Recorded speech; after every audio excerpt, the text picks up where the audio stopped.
Welcome to Channel 17, the Town of Colonie Government Channel.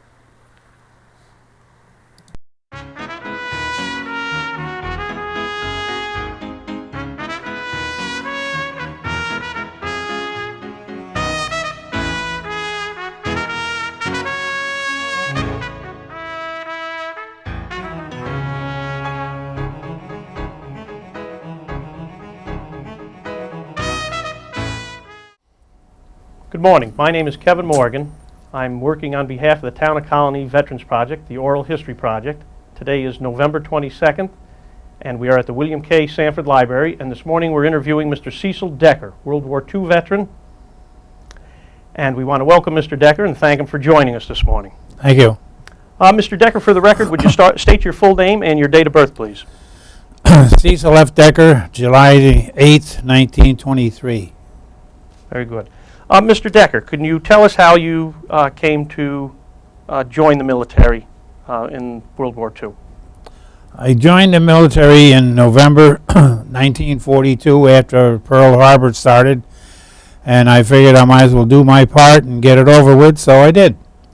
So I enlisted in the Army, and when I enlisted, I told them I'd like to go to the Air Corps because I'm mechanically inclined, and I had to take my basic training in Miami Beach, Florida. After I took my 6 weeks training, they transferred me to Gulfport Field, Mississippi, and went to aircraft school. I stayed in Mississippi, Gulfport there for 1 year. I took a 4-year college course in 12 months, 12 hours a day, 6 days a week. Graduated there with an 89.9. From there, they sent me to California to Douglas Aircraft on this aircraft right here for further study. It was out there for another 30 days, and then we flew that plane down to Morrison Field, Florida. Where had you been assigned to a unit at this point? At this time, then we went back to Austin, Texas, and I was assigned to the 12th Squadron down in Austin, Texas. I stayed there for 3 months. And then from there, we went back to Morrison Field, flew our own airplane overseas. Were you assigned to a crew, and did it Yeah. stay the same? I was a flight engineer on the aircraft due to my course that I took. And wherever that plane went, I went. And any maintenance, I had to do. You had to know that aircraft from nose to tail, wingtip to wingtip. If that plane had problems, you better know the answers. And then I had a pilot, co-pilot, and a radio operator, and a navigator. How would you rate your training that you received? I would rate it excellent because when we took the course, it was broke up into 12 months, or 12 months. If you didn't pass each course was 1 month. If you didn't pass that course for that month, you didn't go any farther. You were kicked automatically out of the school. And did you find that many trainees were kicked out? When we first started, there was, I'd say, maybe 10%. But as we got on longer, then there was only like 2 or 3. What the most part was the guys that you met were so nice. And the 11th month, they flunked out. And that was terrible because they only had 1 month to go. But you didn't get a chance to repeat the course. That was it. They told you to start with. That was it. Were there any mishaps in training? No, none at all. What type of aircraft was it? A C-47, the DC-3. And cargo your job. impressions of that plane? It's the best flying plane and the safest to fly even today. They still use them in South America for local runs and all. It's the safest plane. It's the best glide angle of any aircraft available. Would you define glide angle for us? Glide angle is when you lose both engines and you're starting down due to the wingspan. You didn't go like a bullet down. You just sort of almost like a glider. And that's why they call it the safest plane. Remarkable. All right. So from Texas, where did the military send you? From Texas, we went down to Morrison Field, Florida. From there, we went over to Puerto Rico. From there to South America at Belém. From there to Brazil to the Ascension Islands, and Ascension Islands to the British Gold Coast to Khartoum, Egypt, then from there to Masaya Island to Karachi, India. And the whole thing took us 10 days, 100 flying hours to go from Florida to Karachi, India. We had 1,200 gallons of gas. That's all air. The aircraft naturally holds 804 gallons, but we had 400-gallon tanks inside, so we could fly 12 hours. And the points where you stopped along the way, there were Yeah, with a refueling. refueling set up for you? Now, the Ascension Islands is nothing but an old volcano with one tree. And that's all the goof-ups, that's where you get stationed. So there's nothing else. There's no women, there's no nothing but one tree. So, and gas tankers to gas up. Was the flight uneventful? Did you make everything performed properly? You had to fly assigned altitude, which ours was 10,000 feet. They told us, if you see any ships below, don't go down to look at them because you're liable to get shot down. So everybody maintained. You were in a group flying over? We took off one at a time, but we all separated, and that was the way they, what do you call it? Was it only daytime flying or nighttime No, flying? just daytime. Daytime. Yeah. Other than that, when we got to India, Karachi, we had all kinds of material that we had to drop off. And then from there, we flew up into the Assam Valley in India, and that's where the Japanese were fighting there. And we had what we call revetments. There was two 47s here and a P-47 in the middle.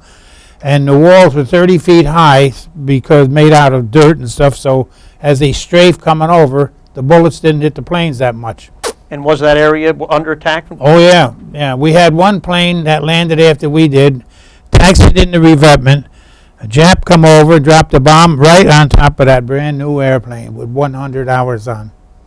So Now, what was the name of that area? What was that? that was the Assam Valley, the Imphal Valley. And what month and year did you make it there? Well, you see, 1940 was 43, around August of 43. And How many planes were there total? we had 12 planes in our squadron. We were the 12th Combat Cargo Squadron. Well, the Combat Cargo Squadron originally started in the United States because Lord Louis Mountbatten wanted aircraft like this. So they were supposed to practice. They had 4 squadrons, 4 groups, and each one had 12 planes, or not 4 planes apiece. So what they did was he said, "I can't wait for you to practice stateside. Send one group over," and we happened to be third group, so we went over and we did our on-the-job training over there.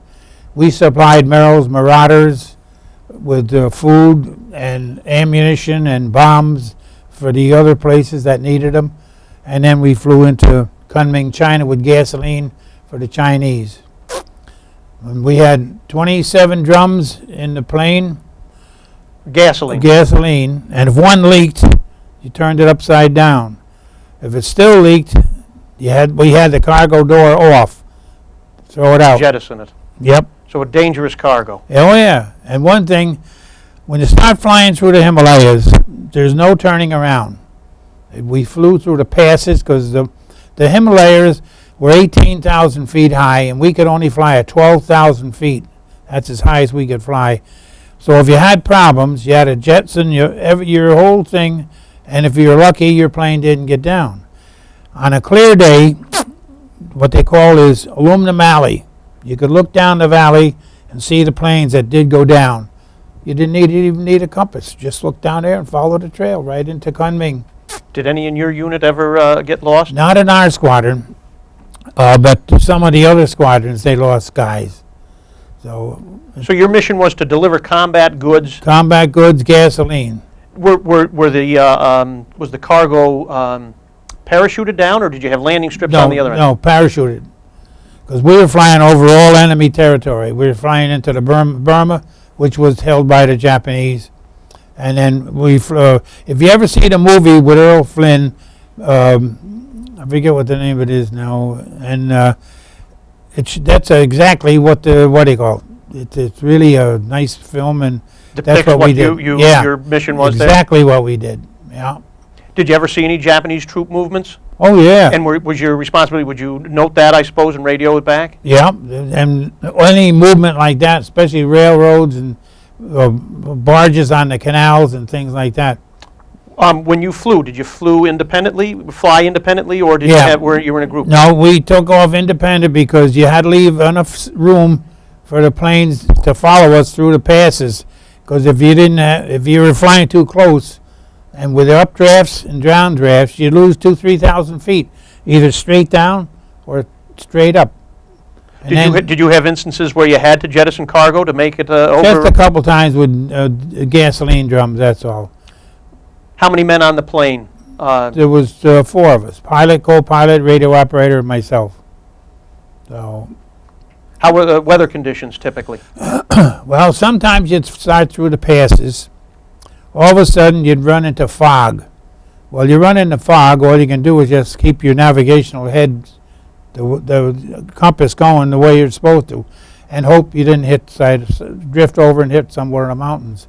And then sometimes you get ice and snow. Then you put your carburetor heat on ahead of time to make sure the carburetors didn't freeze up. Because if you did and both engines quit, down you go.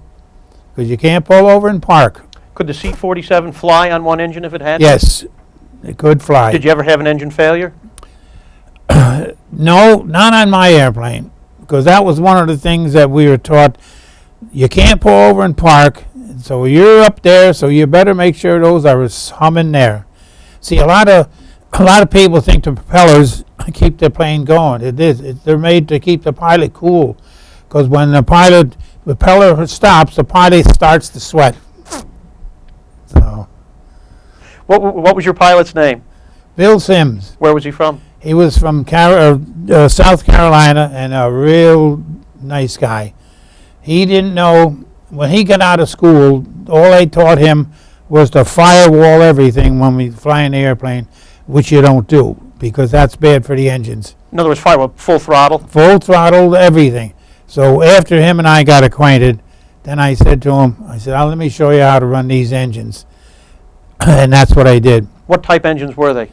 They were Pratt & Whitney 1830-92s, radial engines. How many horsepower? 1,160 horsepower each. They're real nice. And you became thoroughly familiar with maintaining them? Absolutely. Now that was one of my specialties, was engines, because he always said he wanted to fly my plane because he had never had one engine cough or spit. And I said, that's the way I like it because I'm up there. You took pride in it. You're darn were right. conscientious about its Yep. maintenance. Absolutely. Yep. On your missions, how many hours, let's say, or how many missions did you fly, and what was a typical duration of a mission? A mission would take between 4 and 5 hours, depend on wind and everything. And sometimes it would make 2, sometimes 1. It all depends on where we are headed into the different areas that we are going to. How would you receive a signal? How would you know where to make the drop? They'd have, certain areas that have like smoke screen coming up, and then you'd know. And then you just circle to make sure it's the right one, and then they'd flash a light down to get a return signal, because you had to watch out for these artificial smokes that the Japs would send up. So we had Try and get you drop the right. prematurely. So we had special signals with lights that would flash, and we got a flash back. We knew that was the right zone, and they didn't, then we knew it was the wrong zone. Japs were waiting there. Had you ever had an instance in your squadron that there were deceptions planned like that? Not in our squadron, because there was a lot of northern flying, which we did most of the northern. A lot of southern flying, they had problems there. But in between wasn't too bad at all. Any harrowing trips where there were weather problems or concerns that had you? Just the ice and snow and fog. That was, you just sit there. As I could say, I had gray hair pretty fast. So what I got left of it. So Now, how are things back at your encampment? What was the? we slept in tents, British tents. We had cots that we slept on, and then we'd put a bamboo chute up and put a mosquito net over it because you had a portico. But the main thing we had there, you went to bed with a flashlight under your pillow, a 45 under your pillow, and a mosquito can spray inside. The reason for those, in the morning we used to get up at 4 o'clock. Before you put your foot out of the cot onto the ground, you shine your light to see where the snakes are. That was the only thing that bothered us. That we had cobras, kraits, and some guys got bit, and the deadliest there was the crate. It's only about 6 inches long and about as big as your pinky. And if you bit that, they bite you there. One pilot got bit, and he lasted about maybe 10 minutes. Paralyzed the whole nervous system. But that's why one of the reasons you had your light, and so scary thing. And then you never put your boot on till you turn it upside down and shake it. So, and then the monsoon weather. What months would the monsoons come? They'd come around in September, and it's rained 30 days in a row. You'd have 24 inches of water there. No place to run. Made it lousy taking off because everything was blowing back, and it's awful. Was who constructed the airstrip that you took off from? They had these coolies, Chinese coolies and Indians in, and they just level out a place and they put these steel mats down. No concrete, just steel mats interlaced with each other, and you'd hear them rattle as you're taking off. But that was the runways. Did the Chinese live in the area? Were they local villagers? Some of the Chinese, they were imported from China because they needed the help. They had so many people in So there. much manpower that they brought assisted. it back. We were Sure. supplying them with goods, war goods Yeah. at the time Yeah, to help them fight the Japanese. right. Yeah. How was the overall discipline in the camp? The discipline was good because we didn't have much problem. We were flying most of the day, and there was no problem with any of the other fellows because when we first started, we used to have one crew would be in a tent. But then afterwards, the officers decided, well, they wanted to be with officers. They didn't want to stay with the enlisted men, so then they swapped around. So, because we used to have our pilot, co-pilot, radio operator, myself. But then the pilots got together and they wanted their own tents, so we went around. What was your typical week like? How many days a week would you fly? We'd fly probably about, I'd say, between 4 and 5 days a week. The rest of the time was done for maintenance on the aircraft. Mm-hmm. How about R&R, rest and relaxation? What'd you do for entertainment? For entertainment, once in a while I would have a movie, and other than that, that was it. Was there a town nearby, a village, anything to travel to? They had villages there, but nobody went there because they stunk. They had cesspools of, you name it. Raw waste, yeah. Oh yeah, and it was how the people lived around those cesspools, I don't know, but they did. But the average life of an Indian was 37 years old. Indian man, 37. That was it. They had cattle, sacred cattle, and stuff like that. But other than that, we didn't participate in those villages. Once in a while, we get a leave, we'd get down to fly down to Calcutta for a couple of days. That's all. But other than that, and Calcutta wasn't the best city in the world either. The black hole of Calcutta. How long were you in that area, in India? In India, I was in, about, I'd say, maybe 3 months. And from there, we spent most of our time in Burma, Missional, Burma, and some of the other places there in Burma. And that's where the big fight was, in the Missional. They had, I don't know how many, that's where Marauders really got tangled up with the Japanese there. And one end of the runway is Japanese, the other end of it was American, and all. And we would fly over the Japanese to land. And luckily, they never taught them how to lead an airplane. All the bullets would wind up in the tail. That's why on my plane, we called it Passionate Patches, because there was so many holes in the tail. So your plane did take hits? Oh, yeah. So, and then, it's like, say, you had to take off, then you had to take off over the Japanese. So you didn't have either six of one, half dozen the other. But I'd rather do it the way we did, land over the Japanese.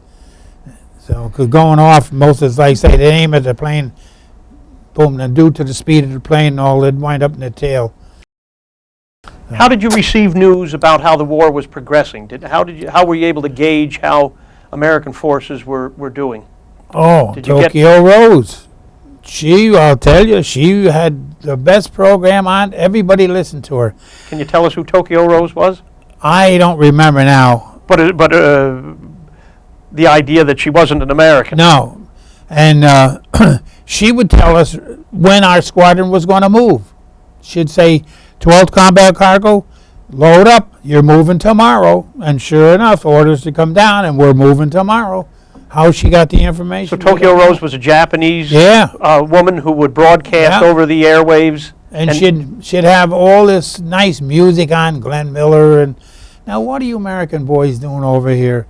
Go home to your girlfriends and all. You don't deserve over here. And that's the way they did. How did you view that? Well, sometimes we laughed and sometimes we didn't, because where she said we were going to move was terrible. Unnerving. Yeah. But other than that, we enjoyed her music and everything. Yeah. So. Interesting. Yeah. How was patriotism? Well, most of us, we just figured we just got to kill those Japanese, and that's it. Get it over with. Get it over with. So, because life over there didn't mean a thing. Look at how you never saw a kamikaze pilot get a medal, did you? So it's ridiculous.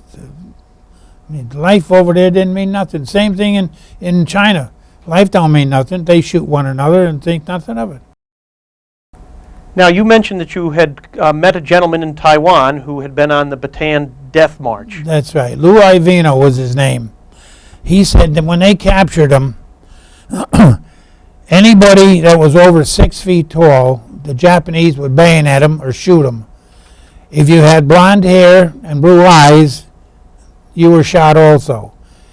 If you fell down walking in the march, they bayoneted you right on the ground. They wouldn't let anybody pick you up. He said it was awful.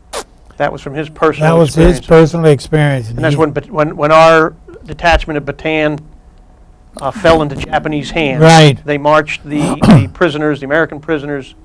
Right. They kept marching. To a POW camp. Yep, all day, yep. And then he said, some of the guys that say, if you're going to feel like you're going to faint, yell to us and we'd grab you before you go down.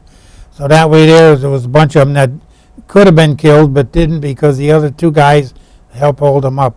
But he said it was terrible. He said they butted you with their rifles and everything else. It was an awful sight to see. Where did the military take you after India, your squadron? We went to Burma, and then we stayed in Burma, and then our squadron finally moved up into Shanghai. But I left before that, because you only needed you needed 98 points to come home. I had 128. So I kept saying, what's going on? So the engineering officer says, you're waiting for your replacement. I said, okay. So I got ready to take off again. A Jeep comes up. It's Decker, yeah. Inspecting General's here. He wants to see you. All right. I went over to see him. He said, what are you doing here? I said, I'm waiting for my replacement. You don't need a replacement. You're going home tomorrow morning. So I did.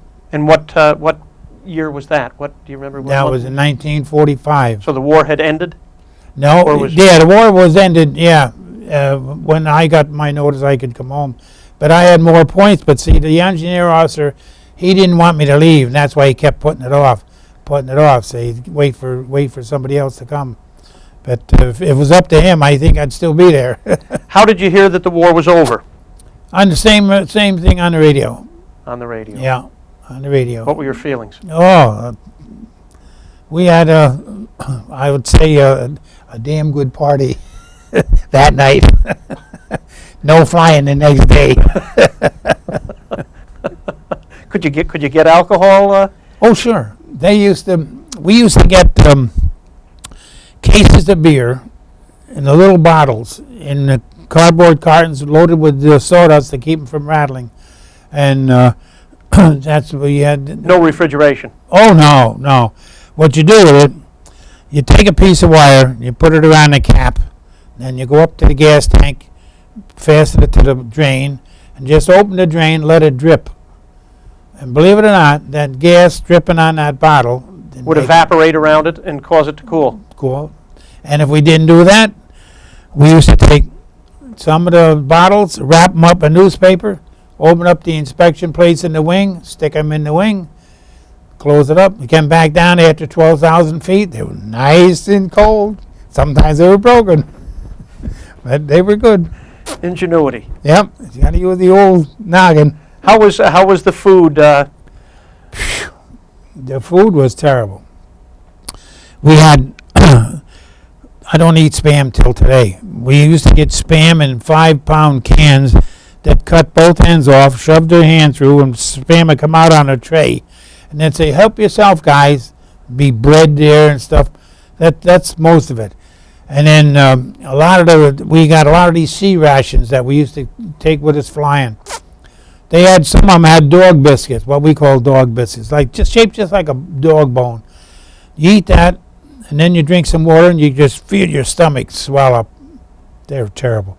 Then we got little hot dogs in cans about like that, about that big around. You just pull them out and eat them. Scrambled eggs would be in a can about that big around, about that high. Take the top off, eat the scrambled eggs cold. That was it. So like I said, Chow wasn't too we good. didn't put on any weight over there, I'll tell you that. Yeah. So, Did you ever find that were you able to swap or barter anything in your travels if you were going to different areas? Did you meet up with other squadron personnel and things like that? yeah, we met other fellas, but they didn't have any more than we did. Now, cigarettes, we used to get $1 a carton. Well, see, my radio operator, he smoked. I didn't. I drank beer, he didn't. So he'd buy a case of beer and a carton of cigarettes. I'd buy a case of beer, a carton of cigarettes, and I'd swap. You take the cigarettes, I'll take the beer. So that's the way we You worked made it. things work. Made Yeah. it the best for yourself that you could. Yep.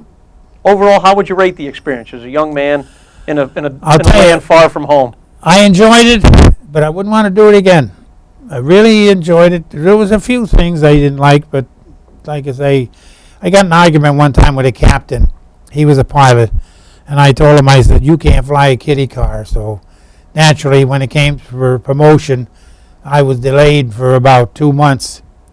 So finally, the major said, he doesn't like you. I said, no, he doesn't. So he said, well, we'll fix that up. So they sent him on leave, and he said, I want to wait till after the first of the month, see, because that's when the promotions come out, the first of the month. No, the major said, you're leaving now. So he left. When he left, they put my name back up. When he came back, I had the next rank, and he was mad. But they couldn't do anything. What was your ultimate highest rank in the service? When I got out in 1945, my highest rank was a tech sergeant, 5 stripes. So and then I was 23 years old. How did you keep in touch with family members? Well, my 2 brothers were in. My twin brother, he didn't go in service. But my youngest brother, my oldest brother, my youngest brother was in England, and my oldest brother was in Italy. And once in a while, I would write back and forth, but not too much, because actually, you didn't have much time to write. So even my mother, she had the Red Cross notify me that she hadn't heard from me, so I had to write her a quick letter. See? So, What was the longest stretch that you were away from home? let's see. I went in when I graduated from the school and all. I went home for 10 days, and then I didn't get home again for another 2 years. So, because when leave come up, who wants to go down, take a 3 weeks off, go down to Calcutta or something like that? So we kept our time, and what we got at the end of the war, whatever leave you had coming that you didn't take, we got paid for, which was good. So What it sounds as though you had limited opportunities to spend your money during the. How did you save your pay or send it home or? we swapped back and forth in card games. So you played a lot Sometimes of. you'd win, sometimes you lose. That's how you'd pass the time. That's how it pass made the it time. interesting. Yeah, and the funny part about we got paid we first got paid in American money, and when we flew into China, we'd swap it for the Chinese money.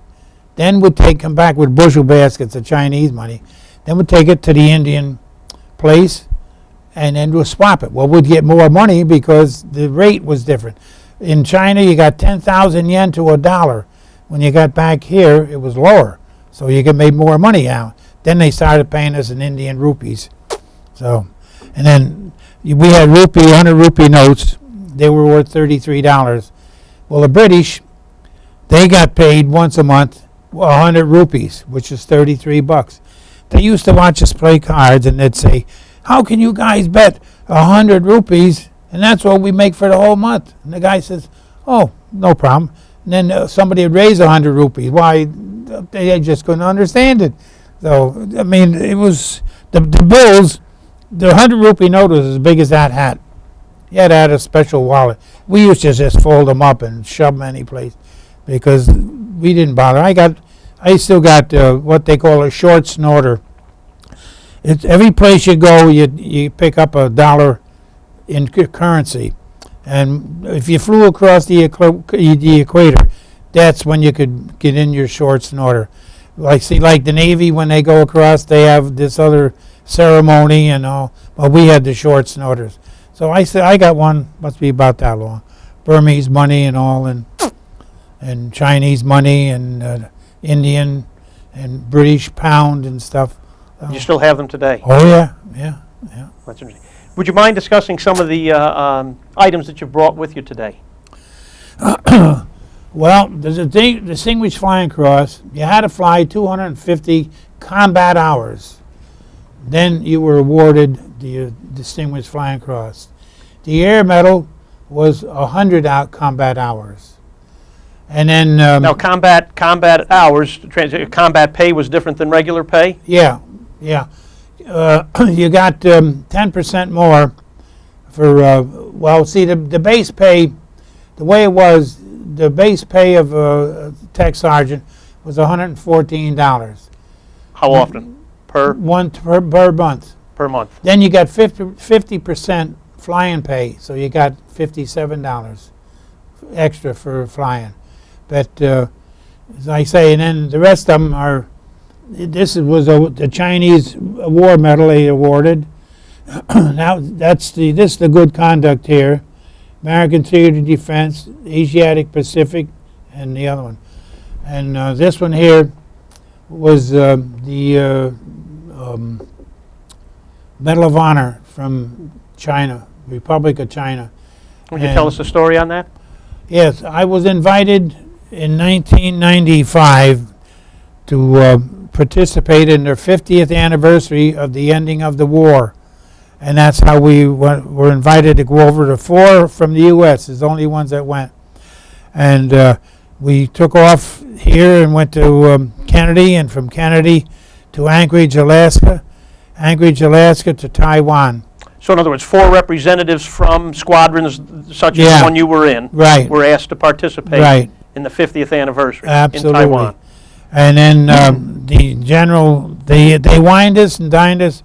Everybody had their own room, everything in the room you wanted. They had a refrigerator with beer and soda and bowls of fruit on the table and your own TV. And then they had it all mapped out for every day was planned. And then they had a big day parade. And then we went into this one building. It was a big dinner. And it was a round, like Lazy Susan table. And I mean, must have been, I'd say, at least 10 feet round. And it just kept turning. You'd sit down and and the silverware was gold. And I mean gold. You had a waitress behind you. And then as the table turned, you picked off what you wanted to eat. When everybody was finished and you stood up and backed away, you couldn't leave till the waitress come up and made sure all the silverware was still there. They were trusting nobody, which, usually you'd pick up something, see, but not there. That, as I say, beautiful thing. Everything was first class. The whole thing, they sent me a ticket to come over, and it was $2,600 and some odd dollars round trip. and they wined us and dined us, and then we had they took us down in the center of Taiwan to a big resort, and parties there and everything, and this was all to show their appreciation right, for what the American Air Force did absolutely, toward helping their war effort against Yeah. Japan. and all the buildings, for parades, all the buildings were all draped, and I mean everyone. They had the flags, long flags, and then we went to one of the places. It's like a museum. Chiang Kai-shek was sitting at a desk, and you'd swear he was real.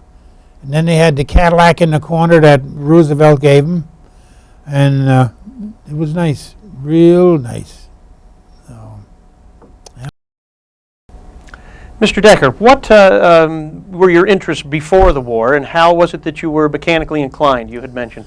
well, as I was a kid, I always had tractors and trucks, and I always played with them. And then my brother, my oldest brother, he had a junk car, and I used to take the motor apart and put it back together to see how it run. And that's how I got interested in engines. And that's why I wanted to go in the Air Corps when I went in. So no formal training, but No. yet backyard, Right, hands-on experience. Right down to the nitty-gritty, yeah. And as I say, you take the engine apart, pistons out, everything, put them all back together, and then see if it'll start. And it did, every time. And then the military enhanced that Right. training. In the military, when I went in, that's what I wanted to do. Especially, I never worked on aircraft engines, and they're fascinating. Because they're 14 cylinders, 2 rows of 7, and it's really nice work. So Interesting. yeah. Do you keep in touch with anyone that you met in the service?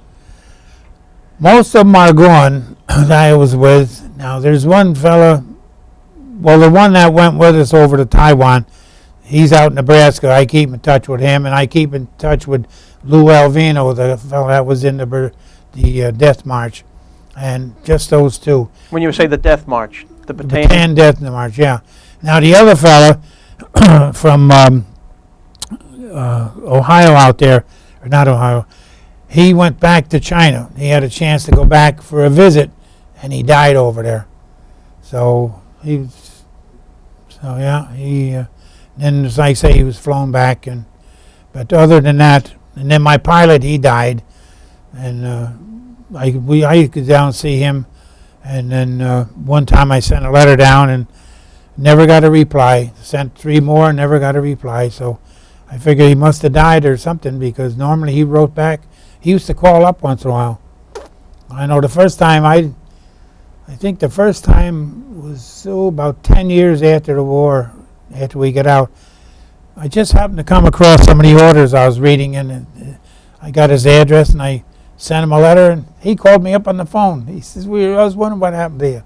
So then my radio operator, he was the same way. I sent a letter to his wife, and she said, he just died last week, she said. They went to a football game. He went to the bathroom, never come out, and then went in, dropped dead. So other than that, You're the last of the crew. just about, yeah. Now, what after the war ended? Can you tell us briefly what was your career like after that? Well, when I got out, I went over to the airport, and because I wanted to do maintenance on aircraft. See, so over there they said, "Yeah, we'll take you, but we got to fly you to New York." I said, "For what? That's where you're going to live." I said, "No, I'm not." See, they do all the maintenance. If they need any maintenance, they fly the guys up from New York. Right till today, the same way. There's no maintenance over here. They fly everybody up to do the maintenance. And I said, I wouldn't live in New York if you gave me a block of apartments. So you were still in the military at this point, or you No, were discharged? I got discharged. Okay, this is civilian. Yeah, civilian. Yeah. Then after that, so I went to work for a tool company. I worked there for a while. Then I went to work for Tobin Packing and worked there for a while. And then I decided to go into moving business. So I did. I went into Latham Movers for 33 years. Very good. So then I retired from that in 1989. Now, it says here that you were in the U.S. Air Force again in 1952. Yeah, I got recalled in 1950. And I went down to New Jersey, and then they told me I was going to go over to Germany. When I got up at Westover Air Force Base, they pulled the first 50 out of the group and said, we're starting a new squadron here.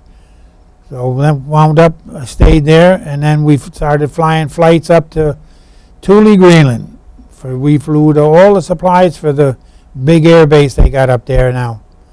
And then I got out in 51. Then I was promoted. As soon as I got back in, So the Korean War, excuse me, the Korean War was I was going at called that for the time? Korean War, but I didn't go to Korea. I went to Greenland instead.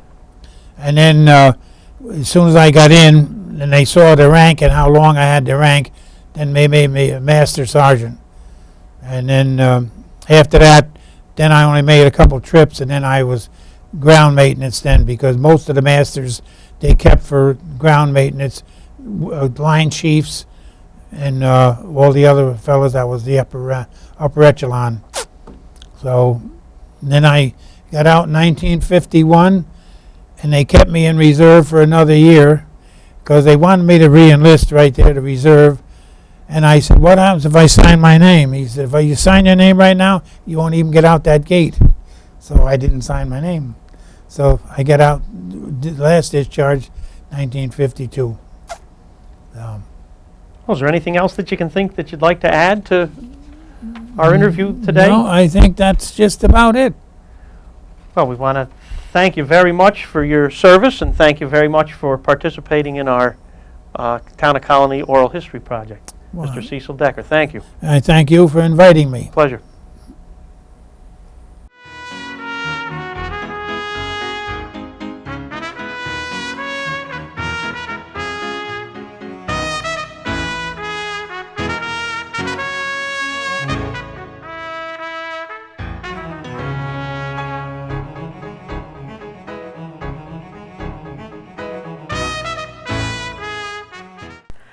Welcome to Channel 17, the Town of Colonie Government Channel.